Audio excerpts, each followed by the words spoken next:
Barbiga o'xshash uchun qo'rg'oshaklarini oldirdi. 29 yoshdagi iroqlik ayol Barbiga o'xshash uchun 43 marta jarrohlik operatsiyasiga kirdi.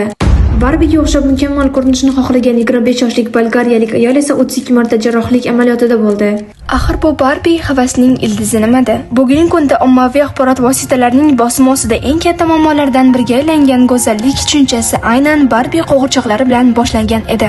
Barbi o'zini yoqtirmaydigan, o'zidan doim bir kamchilik topadigan, o'zini haqiqiy ko'rinish bilan baxtli bo'la olmaydigan qizlarning ulg'ayishiga sabab bo'ldi. Chegaralari belgilab qo'yilgan go'zallik tushunchasi ichida ulg'ayishdi. Endi esa o'sha bolalar katta bo'lishdi.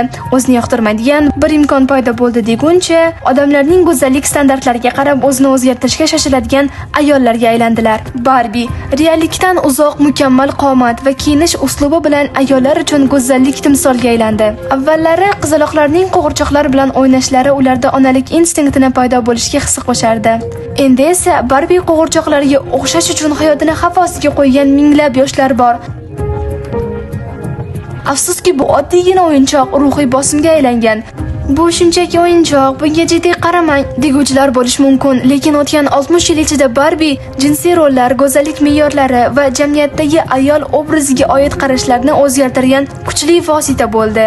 Hattoki FBI kabi jiddiy tashkilotlarning radariga tushdi. FBI ham Barbi modellarining ba'zilari bolalar pornografiyasida ishlatilishi mumkinligi haqida xavotir bildirdi va bu holatga psixologlar, ota-onalar befarq qolmagani sabab bunga qarshi ish ochildi. Ya'ni bu masala aslida o'ylaganimizdan ancha jiddiy. Gapning qisqasi, muammo aniq, ammo eng achinarlisi odamlar o'zlarini Barbi qo'g'irchoqlariga o'xshash ehtiyojini his qilayotganlaridadir. Insonning o'zini yaxshi ko'rmasligida, o'zini hurmat qilmasligida. Afsuski bugungi kunda ko'plab yosh qizlar tazyiq, kamsitish va go'zallik me'yorlariga mos kelmaslik sabab o'zini yoqtirmaydilar. O'zini xunuk his qiladilar va natijada ular go'zallikni plastik operatsiyalardan izlaydilar. Shunday qilib hammaning bir-biriga o'xshaydigan bir xil qomat va yuz tuzilishga ega bo'lgan go'zallik tushunchasi paydo bo'lmoqda. Lekin yechim jarrohlikda emas, dunyoqarashni o'zgartirishda. Bizga tiqishtirilgan go'zallik tushunchasiga nisbatan fikrimizni o'zgartirganimizda o'zimizni ham go'zal, ham baxtli his qilamiz. Burnim kattaroq bo'lsa ham baxtliman. Kichik ko'zlarim bilan baxtliman. Quloqlarim katta, lekin ular bilan yaxshi eshitaman va baxtliman degan kunimiz bu propagandaga qarshi chiqqan bo'lamiz. Yetarki sen go'zal nigoh bilan qara va o'zingni sev.